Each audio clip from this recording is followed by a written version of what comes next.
Kaibigan, nasasaksihan po natin ngayon kung paano hinahanap ang short ng iPad na ito. At nandito tayo ngayon sa Unita Paliwag at check po namin dito sa aming thermal camera.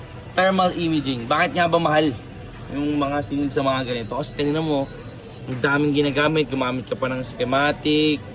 Gumamit ka pa na, ayan o, yung schematic o. Uy, nakita ko yung minute na yun ha. Schematic, tapos yan. So, ayun si Boss Junel.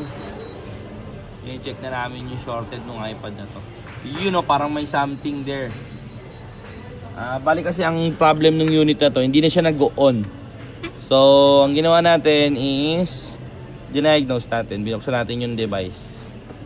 And ang naiisip nga namin fault possible nga baka CPU. Kasi iPad 6 Gen to A10. Pero nakita namin, feeling ko shorted. And tama ako ng hinala, shorted nga siya. So, salamat sa mga gantong klaseng mga equipments kasi napapadali yung pag-trace, pag-troubleshoot ng mga gantong klaseng sira. So, yun. Pagbalik natin, dapat gawa na to. Let's go! Let's go!